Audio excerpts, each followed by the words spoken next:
2, 3, clap. So we're slating.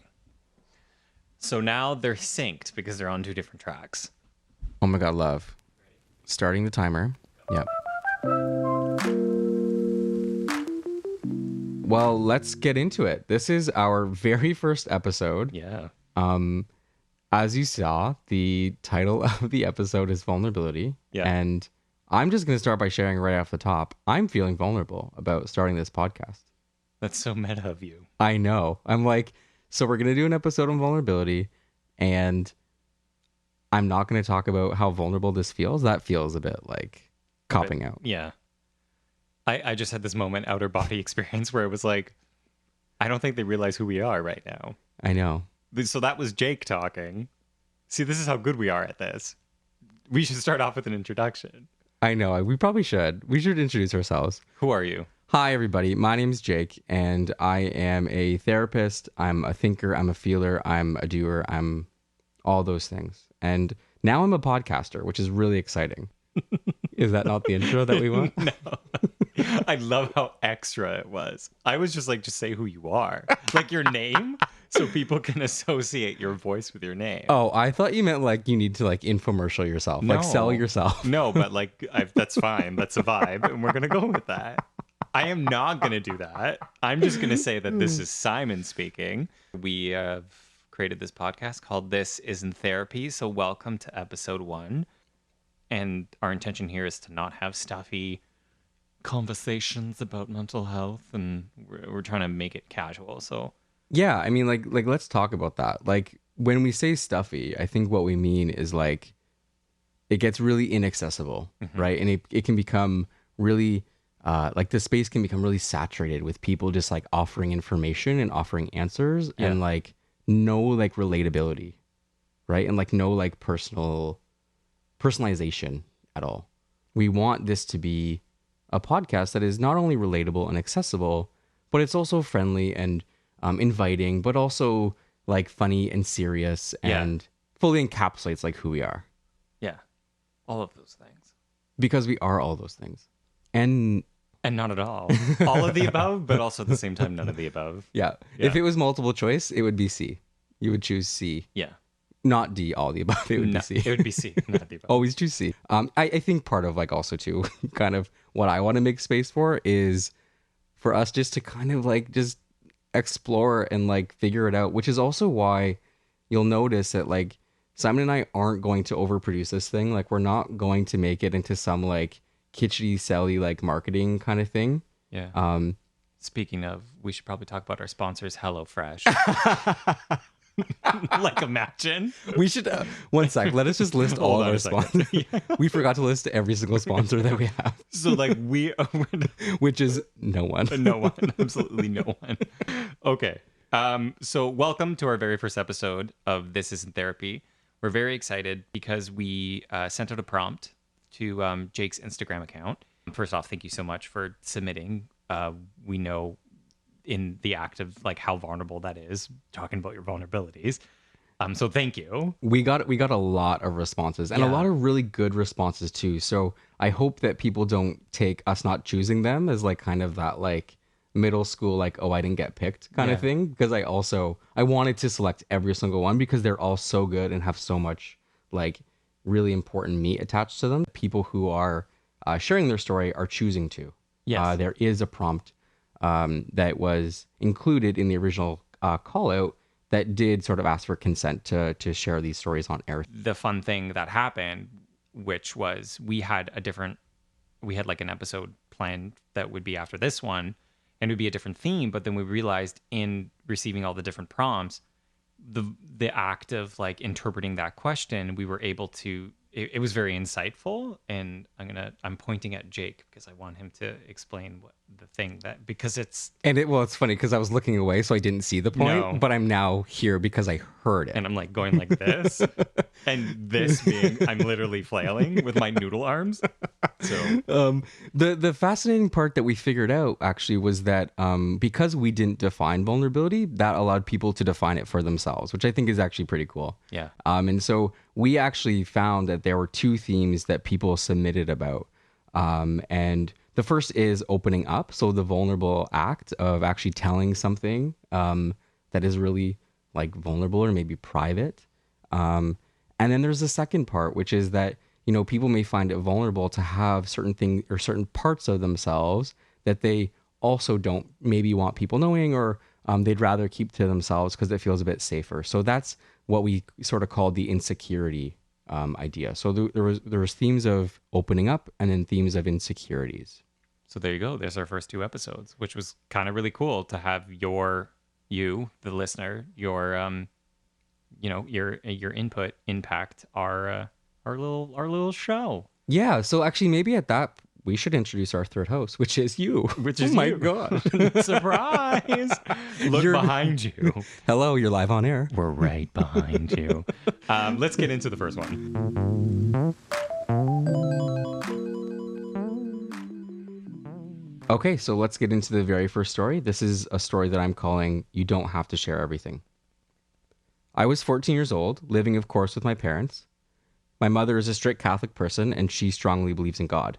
I, on the other hand, do not. I told my mom, well, actually both my parents, that I think I might be an atheist. Religion was always a touchy subject in our family, also because my father is not much of an active churchgoer or anything like that. I knew they wouldn't be too encouraging, but I wanted to share with them this piece of myself. Also, I felt it was a trial, as I knew I was bisexual with a strong tendency towards my own gender, and I needed to try first at coming out to know what actual coming out would feel like. Yeah. So in the end, my mom didn't speak to me for a week and is still 5 years later salty about it. I never came out about my sexuality, and I'm glad that I didn't. I'm glad I was vulnerable back then to find out what kind of person my mom was. She's a great woman, but not always exactly what I needed. Thank you for reading. I'm super excited about your podcast. Thank you so much for submitting. Yes. Simon, I want to get your first thoughts. Like, what is your initial reaction to this story?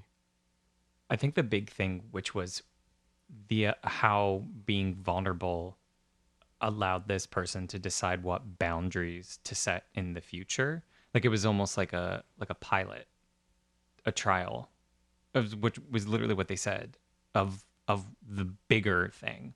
Yeah. So they were okay with like losing out, air quotes, on the conversation of, hey, I don't necessarily believe in God, or I don't follow that religion. The stakes, that like the fallout for that was less of a higher stake than it was the coming out about being bisexual. How you don't have to be vulnerable about everything all at once, all the time, and it's okay to withhold pieces of yourself to certain people because they are not going to give you what you need. Yeah, absolutely. And I think one of the main thing that sticks out for me, in addition to that, is this idea of choice and this idea of control over what we share. And I think that we have this like really weird vulnerability culture where it's kind of like cool to be vulnerable, or there's like this kind of like marketability in vulnerability that kind of says like, hey, I'm sharing this thing and I'm expecting something in return. And I love that this person is actually talking about the ways that they are really resisting that. And I think that we see a lot of examples of people testing the waters a bit and doing that little like trial, like some like trial vulnerability. Not to Right. say that like the trial period isn't vulnerable, Yeah. but it seems to be like leading up to something bigger or something like a bigger secret or a bigger like moment that they're opening up about. Yeah. I also have to say that the fact that this person decided, like, okay, metaphor corner for a second. This person was driving down a country road and was like, I'm headed in this direction. Was like down the road halfway, took a pit stop and was like, listen, this is the thing that I need to tell you now. And then decided, okay, I'm going to keep going, but I'm going to not go into the direction that I originally thought I was going, which was I'm going to use this as a stepping stone to then come out to, which is the actual destination. I'm going to decide, oh, you know what? This isn't for me. Yeah. I'm not, this country road ain't for me. I'm not a country girl. I'm not a country girl not a country anymore. girl. I'm going back to the city. Yeah. And that's okay. Like Yeah. that's God. my favorite part, was that this person decided like, oh, it's actually okay. Because like we're both queer people and Yeah. there's so much pressure to like come out and be be the person to say, I'm so glad I came out. Right, and show up in a very like particular way. But actually, like, I think also what this highlights is the fact that like vulnerability is something that we engage in like really often, and it's also something that maybe we don't always know that we're doing it. And so, yeah, that's like a fascinating element to me. And what made me think of that was you saying, like, as queer people, like, you know, we have this like coming out as, and it's like there's a big misconception that it's like this one moment, this like declaration that we make, and then it's over. But the truth is that we're always coming out, right? Like Constantly. we're always declaring ourselves, right? Like we're always kind of having to tell people like, this is who I am, or this is who I am, and oh, and I have a partner, or and I, you know, do this for fun, right? And showing up as our full selves is a privilege. Not everyone gets to do that, and which is fascinating because I think that in terms of like vulnerability, we all have access to it, but that it's not sort of, it doesn't translate the same way for everyone. It's okay to not be fully transparent. Period. Full stop. Yeah. And it doesn't make you, in this person's case, like less of a queer person because you haven't come out to your parents. But like abstract that, like take it out of sexuality for a second. Like you're allowed to not share every part of you. Yes. Ooh. Yes. This is the part. Yes. Yeah. Because, you know, and again, to that point that I think it's so hard to share. But at the very same time, it's easy to dilute sort of the experience that we might have.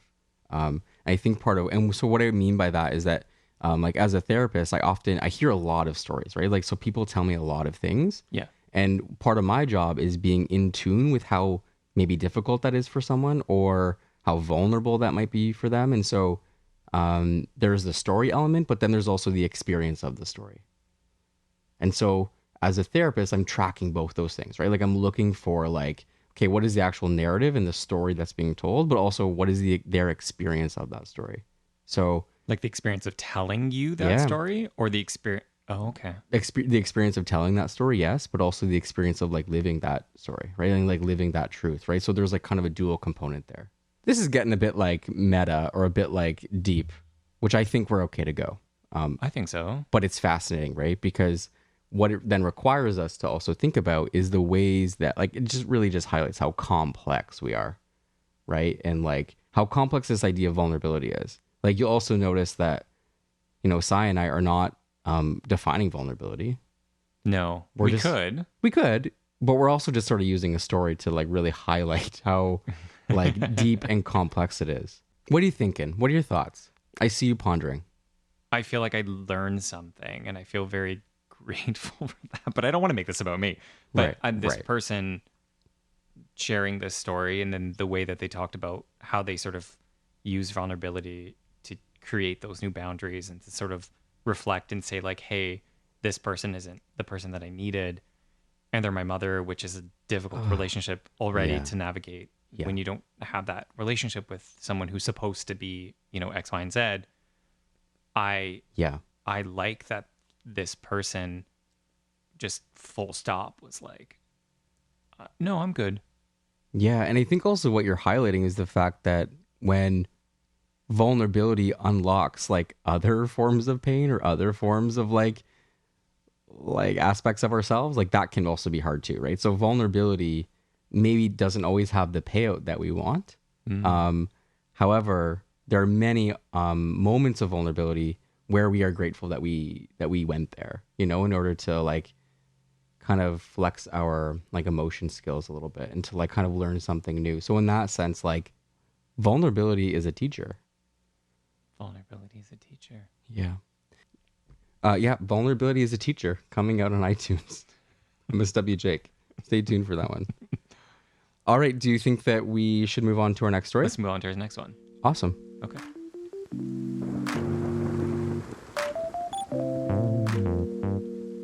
Okay. That was a really good one. That was a really good first one. Yeah. So this second one I am calling I Can't Be Vulnerable. Full disclosure, when we were first reading through the submissions, I thought this one was a joke, like someone was trolling us. Wait, what? And so I haven't decided. I don't think this person is. Okay. However, it stopped me full in my tracks because I was like, Oh, okay. This is an interesting thing to talk about. So it was an attention getter. You were like, whoa, what? Yes. Okay. Okay, so this story which will be our second one, I am calling, like I said, I Can't Be Vulnerable. And it goes like this. Hey Jake, really wouldn't know what to share here except that I really don't know if I've ever been vulnerable. My walls are a fortress since before I can remember. I care for people and hear them and see them, but do I know how to be vulnerable? Oh, And that's it. wow. Yeah. Wow. And, my initial reaction to that is that just by sharing that, that's a vulnerable endeavor. That's what I thought too. Right? I didn't want to be too like woohoo about it, but I was like, no, like the self-awareness that you are aware that can't be vulnerable, air quotes, yeah. is vulnerable. Yeah. Like if I were to paraphrase that question, it would be like hey, Jake, I don't understand your question. And I don't actually know if I ever have done that. Right. And like, I think that itself, like, for us to admit that we don't know something or admit that we are not sure if we've kind of gone in that territory is like, there's a certain amount of vulnerability in that, in like, especially like, I feel like in our culture in this day and age to own up to that, like feels a bit like a confession, right? It feels a bit like you know what? I don't really know if I've done that. And I think, part of it too, I think is because our like feelings education these days like is not great, right? Like I think that part of the reason why maybe this person doesn't know if they've done that is because there isn't a lot of like cultural understanding around like what vulnerability is. Could you say that maybe this person has experienced vulnerability, but they didn't recognize it as being vulnerable? Absolutely. Oh, absolutely. Is that a possibility? Okay. Yeah, and I think that we saw that just by this person submitting this question. So it's like I set you up. It's juicy. It's juicy. It's a ripe apple, and we're gonna take a bite. We're taking a juicy bite. And so, like, to answer your question, yeah, I think that this person probably didn't know actually that they're actually demonstrating vulnerability, right? If you're reading or looking at the page, you'll see that it's like 4 sentences. Someone thought that it was important for us to know that, or important to share that. And I think that that's what we're talking about when we say vulnerability, because it's opening yourself up to the possibility of like not knowing what the outcome might be. And so they quite literally answered their own question. Fully. Like right at the, okay. Fully. Full stop. I'm glad that you brought that up actually, because I think that in the first story we saw like how vulnerability can be a teacher. Yeah. But in this story, we're actually showing that like, well, actually like to play vulnerability out, like it requires some inherent kind of risk, right? It requires some element of like, I'm just going to submit it. I'm just going to try it. I'm just going to like put this here and see what happens. Right. It kind of sounds to me that this person already kind of has like the blueprint of an understanding of what it means to be vulnerable to them in like the very personal way. So would it be safe to say to continue, like you already know, you're like, I'm gonna like an archaeological dig. It's like I'm gonna dig here. Yep. I'm gonna dig here. There's a hem here. There's a hem here. Yep. And you are later going to cultivate those things. So I'm going to cultivate my relationship with people because I've already identified that like, hey, I care for people. Shouldn't that be vulnerability? But I don't feel vulnerability. Totally. Like, but what does vulnerability feel like? Like, great question. How do you quantify that? I don't know. I feel like I asked so many things. I started off as one thing, and here we are. But I think that it speaks to our desire to know. I think it speaks to our desire to want an answer. And you use the word quantify, so it sounds like we want some kind of like measurable outcome on like what am I being vulnerable enough? But if we return to the story, the person like said it right there, like caring for people, hearing them, and seeing them, like those are the metrics of vulnerability. Like that's how you like be vulnerable, is like daring to care, daring to like see people for who they are, daring to like hear people. Like those are all vulnerable endeavors. Those are all like really vulnerable things to take part in. Right. And can I sort of connect the first stories by saying story 1 told us that vulnerability can feel like you're vulnerable in one laneway of your life. Yeah. But could be closed off in another way with a certain person. Very much this person sounds like perhaps maybe they're thinking vulnerability means I need to be open about everything. Yes. But what we learned from the first story was that you don't have to be like, vulnerability doesn't mean complete and 100% transparency to everyone all the time. Yes. In every space and every room that you walk into. Mm-hmm. Mm-hmm. So maybe this person is it's not walls, it's not a fortress that this person put up. Maybe they're boundaries. I was just gonna say boundaries. Am I an MSW? You are reading my mind. Oh my God. Oh my God. Miss Cleo, if you're listening, you can finally go to bed. Yes. Because I've got you. Honestly. No, but to that point though, like this person's like, I don't know if I've actually ever been vulnerable because my walls are a fortress. Like, to your point, Simon, like you can be vulnerable if like you have boundaries, right? Like if you have like really firm like guidelines or really firm like sets of like beliefs, like you can be vulnerable and still be true to yourself. And so when you ask the question, or like what kind of like, you know, advice or, you know, what sort of suggestions would I have? It's that return to you. Like you're the person that like really knows what you need and what you like what you want, and also like what you can offer people. Vulnerability like is connection, right? So it's connection to something. Either we're connecting with ourselves or connecting with someone else or connecting with like a part of our relationship, that kind of thing.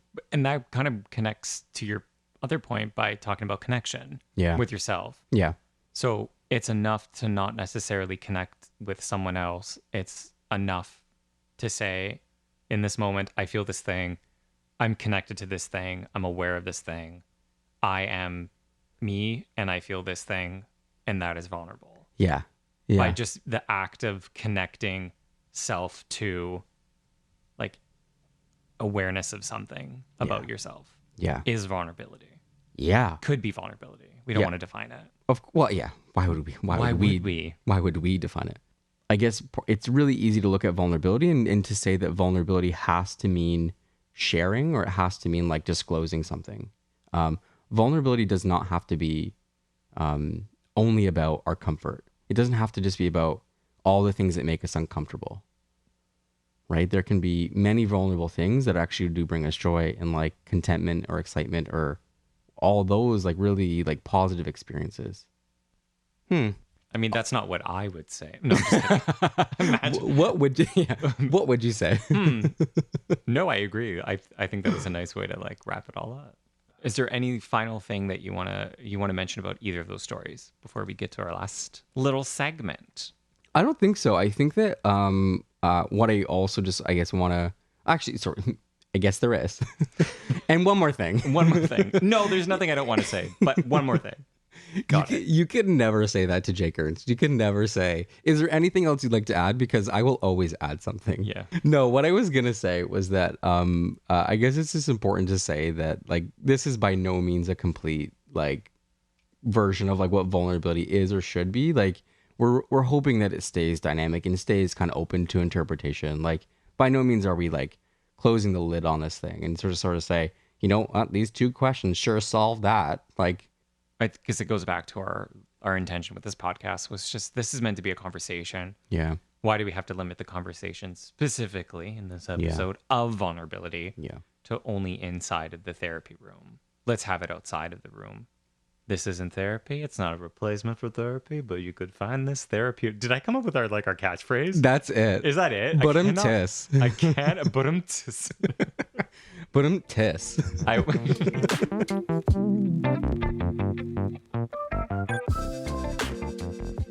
So we want to make a lot of space for us to like go some like really cool directions with this podcast, but I think something that we always want to commit to is sort of wrapping it up in a neat and pretty and like a kind of a hopeful way. I think that's always like really nice to kind of leave on a nice like high note. And so you can expect that we'll always end with a nice little segment of joy and positivity and reflection and fun and like whatever. So maybe sometimes that might be a game. Maybe sometimes that could be like a cool like song. I'm not a songwriter myself, but okay. And come in anytime. Right. That's so okay. Oh, you're going. No, I wasn't about to. No, don't make me. Fine, I'll sing. So this is going to be our final segment. That is just a moment of positivity and a moment of hope for us all to sort of go away with. So I put out a nice little prompt on my Instagram page, and it was really a prompt about, can you share something that has been in like an aha moment for you in therapy, or a moment of like great reflection that has come out of an interaction with a therapist or with someone in the helping profession. And so we're just going to read some of the ones that got submitted, because I think there's a lot of really great stuff here. Yeah. And before you read the first one, I have to say the reason why we're also doing this too, yes-anding to everything you said, was because this podcast isn't therapy. Yes, we established that. But like, this is what therapy could do for you. Okay, so we're just going to do a little popcorn style here. So Cool. this person's takeaway is that I'm allowed to forgive the child version of me for doing what she needed to survive. Oh, I love that. And do you think that comes from like, is that the therapist said that to this person? Or do you think that person came to the conclusion on their own? It sounds like this person came to the conclusion on their own. I like that. Yeah. This one, which I understand in theory, do not understand it in practice. So feel free to insert yourself. But this one says, changing thinking of what if to so what. So you're reframing to not dwell on negatives. Whoa. Understand that in theory, do not understand it in practice. Oh, let me explain. So it's the whole idea of like, when we get into like our thought spirals and we get into like our negative thinking brain, and we're kind of like, oh, like what if this happens? Well, what if this happens? What if this happens? It sounds like this person is working with their therapist on some acceptance or some kind of like practice around like, okay, well, so what? Like what happens if it happens? Oh, so almost like lowering the stakes, Yeah. so we think it's not as urgent as we think it is. Yeah. So it's like, well, like what if people judge me? And then it's the response would be like, yeah, so what? Right. So what does that mean for you? Is it really that bad if they do judge you?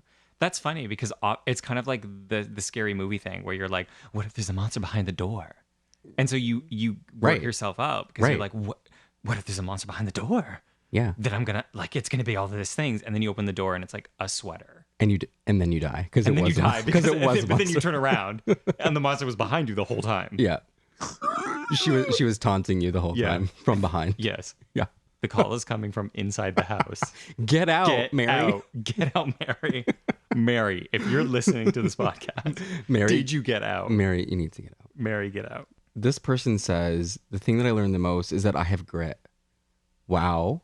Yeah. Like, wow. What does that mean? Explain that.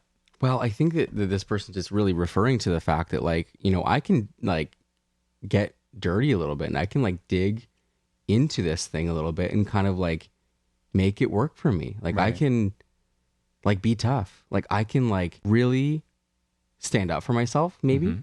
I can assert myself. I can, like, tell people what I need. I can say no. I can set boundaries.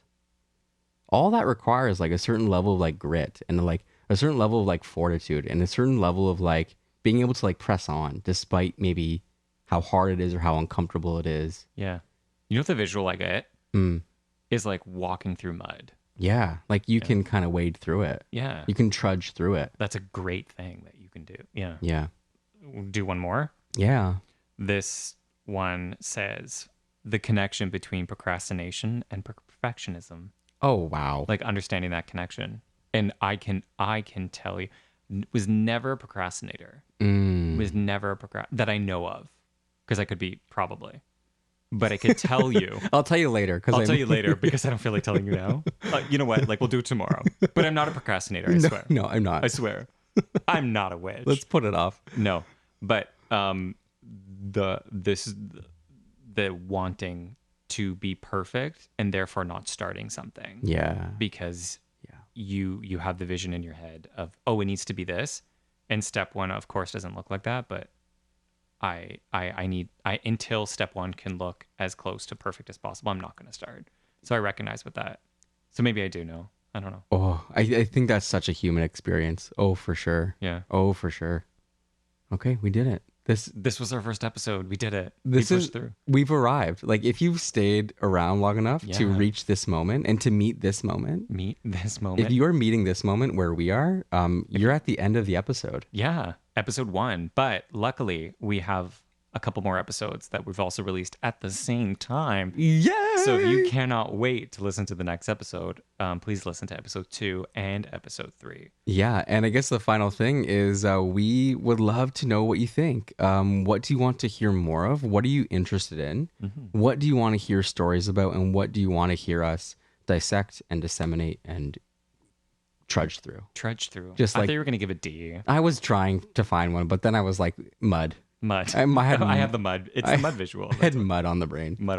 Anyways. So they can interact with us individually? Yeah, absolutely. Okay. Simon, where can people find you? People can find me on Instagram and only Instagram. I don't exist anywhere else in the real world. No. My Instagram is @directedbysimon.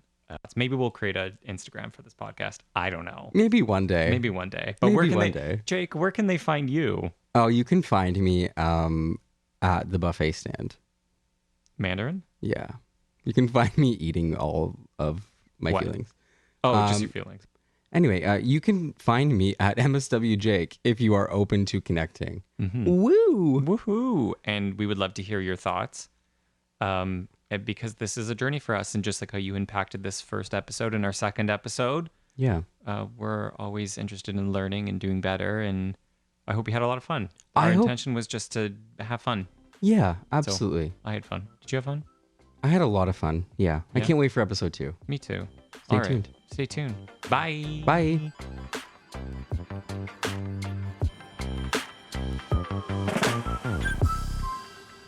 Wow, that wasn't as awkward as I thought. No, I didn't either.